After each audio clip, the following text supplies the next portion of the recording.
Hello my dear students, कैसे हैं आप लोग। अभी तक जो हम फंक्शन का कुछ लेक्चर देख रहे थे, लास्ट क्लास में आपने फंक्शन के डोमेन रेंज के बारे में देखा है। उससे पहले फंक्शन का इंट्रोडक्शन था।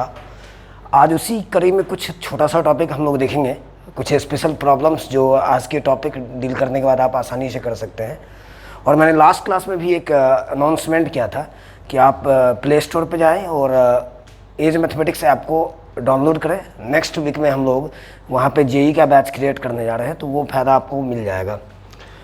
हम लोग क्लासिफिकेशन ऑफ फंक्शन में बात करेंगे। सबसे पहले कांस्टेंट फंक्शन का। कांस्टेंट फंक्शन नाम से ही क्लियर है कि ऐसा फंक्शन जिसके इनपुट में आप कुछ भी चेंज कर दो, जिसके इनपुट में आप कुछ भी लगा दो, है ना, उस इनपुट आप चाहे कितना भी चेंज कर दो, उसके रेंज में कोई चेंजिंग नहीं आने वाली है। उसका रेंज कभी चेंज नहीं करेगा। यानी इसका फॉर्मेट कुछ इस तरह से होगा, f x is equals to c, f x is equals to c, जहाँ पे c be any fixed real number, be any fixed real number, जहाँ पे सी कोई फिक्स्ड रियल नंबर है। जैसे सपोज करिए F x is equals to 2 हो गया, F x is equals to 4 हो गया, F x is equals to 6 हो गया। ये सारे के सारे कांस्टेंट फंक्शन है।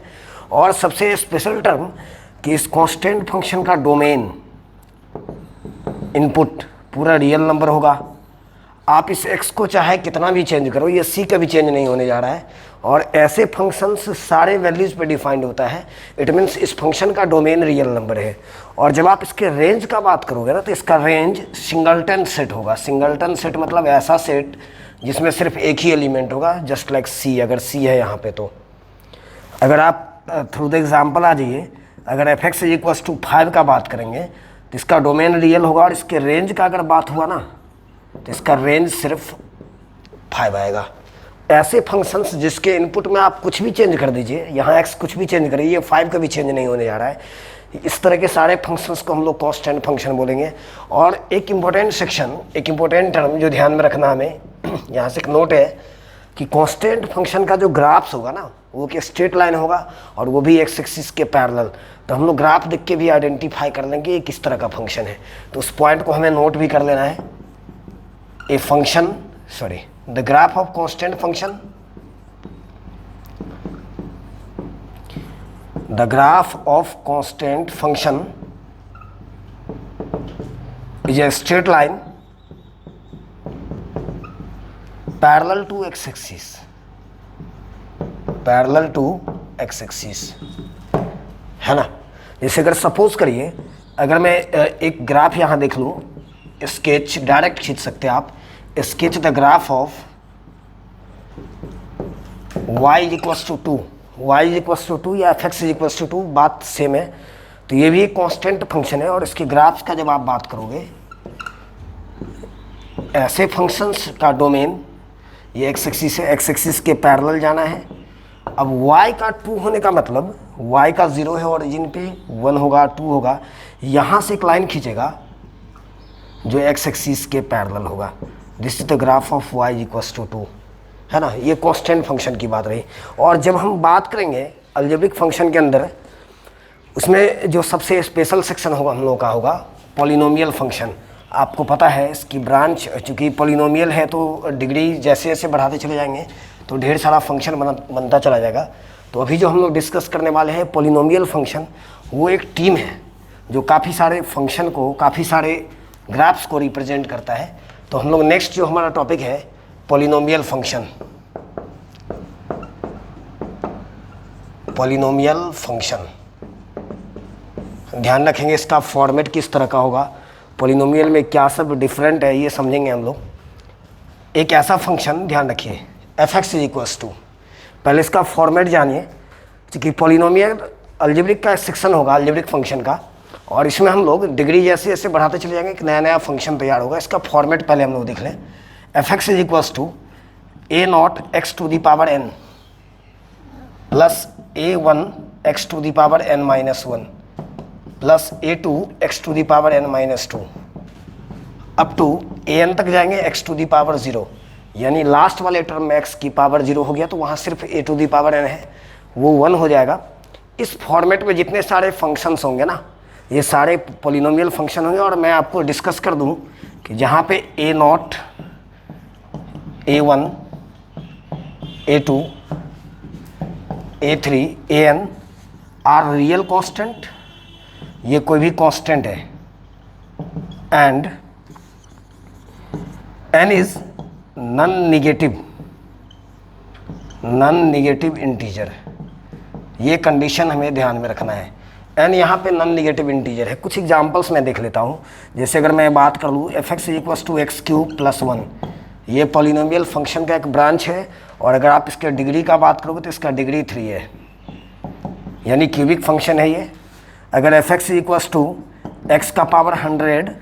+ x⁻99 + 1, ये भी एक पॉलिनोमियल फंक्शन है। इसके x की जितनी सारी पावर्स का बात कर लो, ये नॉन निगेटिव इंटीजर होना चाहिए।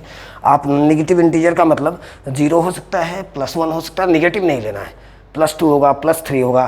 तो ये भी एक पॉलिनोमियल फंक्शन है और इसकी डिग्री 100 है, इसकी डिग्री 100 है। अब कुछ पॉइंट्स है पॉलिनोमियल का अगर बात कर लो, इसी तरीके से ढेर सारा ब्रांच इसमें बन सकता है। पॉलिनोमियल फंक्शन के बारे में कुछ टर्म को हमें जानना पड़ेगा। पॉलिनोमियल फंक्शन का जितना सारा ब्रांच हो, किसी भी पॉलिनोमियल फंक्शन की आप बात कर लीजिए, सारे पॉलिनोमियल फंक्शन का डोमेन रियल नंबर होता है। आप इसके इनपुट में जो चाहे डाल सकते हैं, इस x के प्लेस पर किसी भी वैल्यू को आप इंसर्ट कर सकते हो। तो कुछ पॉइंट्स है, कुछ नोट्स है जो हमें ध्यान में रखना है। वो नोट्स हमारा इस तरीके से होगा। चलिए इसको पहले हमें नोट कर लेना है। पॉलिनोमियल फंक्शन का जितना भी ब्रांच, आप किसी भी फंक्शन की अगर बात कर लीजिए, इस टर्म को हमें नोट करना है। पॉलिनोमियल फंक्शन दिखेगा कैसे, कुछ पॉइंट्स जो है ना, उसको हमें ध्यान में रखना है। कुछ नोट्स है, देख लीजिए। पॉलिनोमियल फंक्शन के बारे में कुछ नोट्स है जो हमें ध्यान में रखना है। पहला, सारे पॉलिनोमियल फंक्शन का डोमेन रियल नंबर होता है।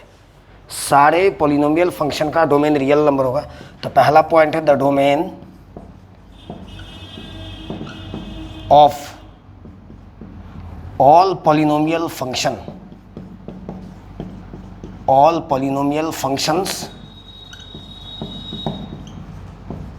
are real number, means -∞ से +∞। पहला ये पॉइंट। दूसरा, अगर मैं रेंज के बारे में बात करूं तो रेंज में 2 कंडीशन है। अगर कोई पॉलिनोमियल फंक्शन इवन डिग्री का है या फिर ऑड डिग्री का, ये हमें पता करना होगा। जैसे मैंने अभी एग्जांपल डाला था, तो एक का डिग्री मैंने 100 लिया था, वो इवन डिग्री वाला था। एक का डिग्री हमने 3 लिया था, वो ऑड डिग्री वाला था। तो जितने मतलब पॉलिनोमियल फंक्शन होंगे ऑड डिग्री वाले, उस पॉलिनोमियल फंक्शन का रेंज पूरा रियल नंबर होता है ना। Point number second, the range of all polynomial functions of odd degree। Odd degree का मतलब जिसका डिग्री 1 हो, डिग्री 3 हो। डिग्री 1 होगा लीनियर फंक्शन, डिग्री 3 होगा क्यूबिक फंक्शन, डिग्री 5 होगा, डिग्री 7 होगा। इस तरह के जितने सारे फंक्शंस होंगे ना ऑड डिग्री वाले, इज रियल नंबर, यानी -∞ से +∞। अब आप बोलोगे इवन डिग्री वाले का क्या कंडीशन है? इवन डिग्री का कोई कंडीशन नहीं है। इवन डिग्री पे आपको, जैसे अगर आप क्वाड्रेटिक में आओगे, सबसे जो लोएस्ट का अगर मैं बात कर दूँ, सबसे कम डिग्री, तो उसका रेंज हम लोग निकालना सीखेंगे। हम लोग बारी बारी से सारे फंक्शंस की तरफ जाएंगे। उसके लिए कई बार हम लोग ग्राफ्स का यूज़ कर लेते, कई बार हम लोग स्क्वायर कंप्लीट कर लेते हैं रेंज निकालने के लिए। लेकिन जो चीज़ें परमानेंट है, सिर्फ हम लोग उसका बात करने जा रहे हैं। दूसरा सेक्शन है। तीसरा एक काफ़ी स्पेशल रिजल्ट है, यहाँ से IITs का भी क्वेश्चन रहा है। जैसे आप थर्ड रिजल्ट का अगर बात करोगे, थर्ड रिजल्ट ऐसा है, एक पॉलिनोमियल फंक्शन है जो एक पर्टिकुलर पैटर्न को, पर्टिकुलर इक्वेशन को सेटिस्फाई करता है। देख लीजिए यहाँ पर, the equation f(x * f(1/x) is equals to f(x + f(1/x)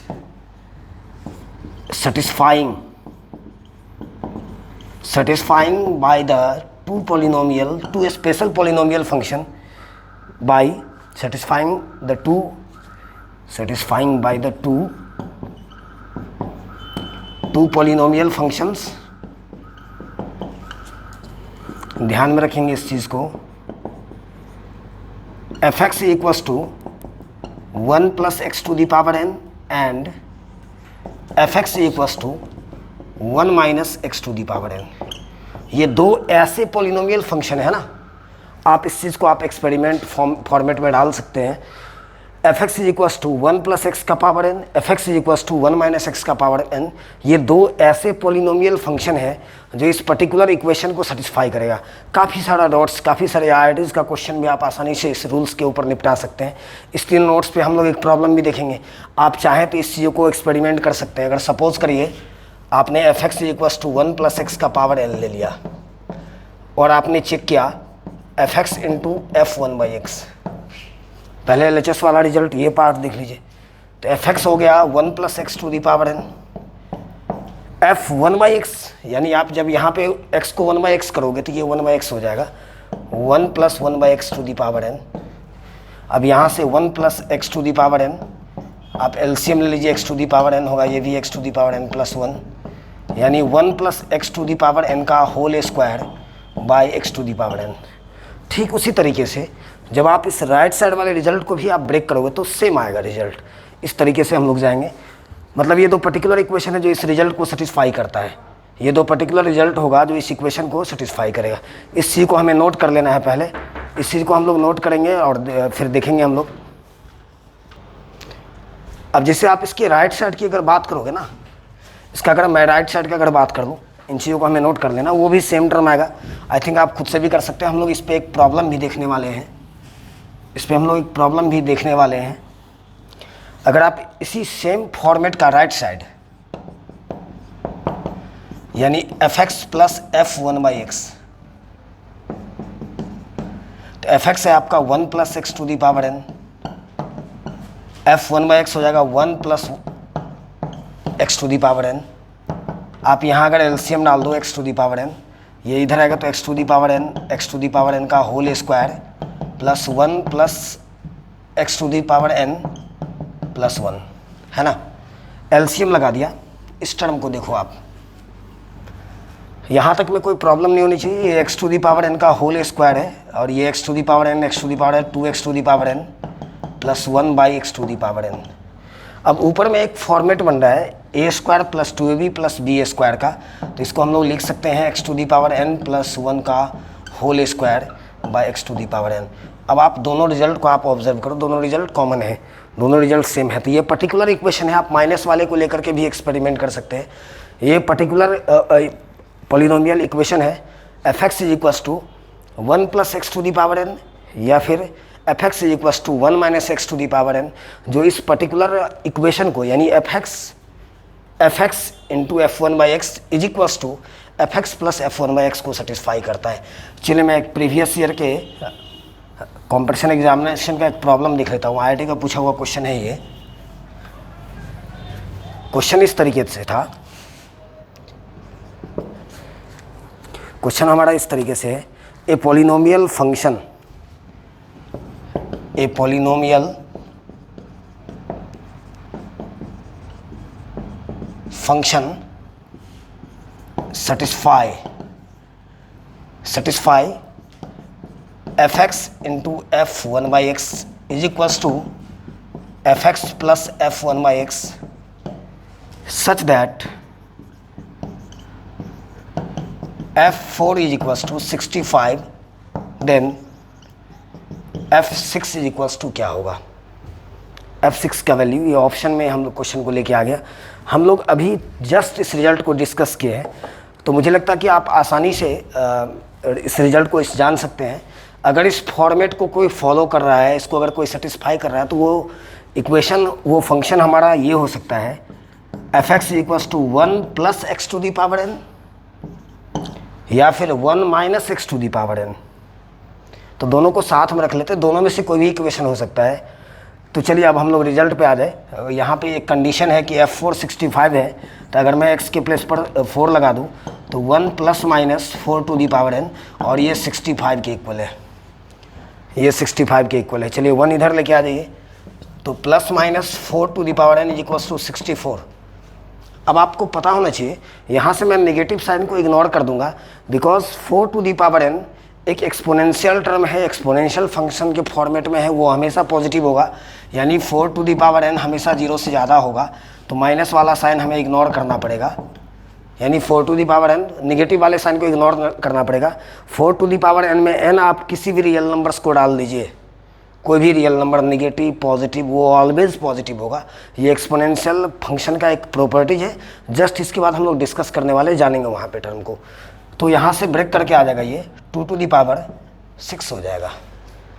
therefore 4, अगर मैं इसको अब ये लिख दूँ या फिर 4 टू द पावर 3 कर दीजिए, है ना, तो n की वैल्यू 3 आ गई, n आपका 3 आ गया। इसका मतलब fx हो जाएगा 1 plus x to the power, इतना आ जाएगा। प्लस वाला फॉर्मेट, चूंकि माइनस वाला इसको सेटिस्फाई नहीं करेगा अकॉर्डिंग टू वैल्यू, प्लस वाला हमें लेना पड़ा, माइनस वाला इसको सेटिस्फाई नहीं कर रहा था। अब यहाँ से आ जाइए, अब आपको क्वेश्चन में वैल्यू चाहिए f6 का, तो 1 प्लस 6 टू दी पावर 3, इस तरीके से आ सकते हैं, इस तरीके से ब्रेक होगा। अब इसके वैल्यू को आप कैलकुलेट कर लेंगे। तो ढेर सारा प्रॉब्लम इस टर्म पे रहता है। इसी तरीके से हम लोग छोटे छोटे सेक्शन में सारे फंक्शंस का बात करेंगे। नेक्स्ट जो हमारा लेक्चर होगा ना, पॉलिनोमियल के कुछ ब्रांच को देखने वाले हैं, लीनियर, क्वाड्रेटिक, क्यूबिक, इसके ग्राफ्स को कैसे ड्रॉ किया जाए, काफ़ी स्पेशल सेक्शन है। तो आप चैनल अगर अभी तक सब्सक्राइब नहीं किए तो सब्सक्राइब करिए और रेगुलर नोटिफिकेशन आपके पास पहुंचनी चाहिए।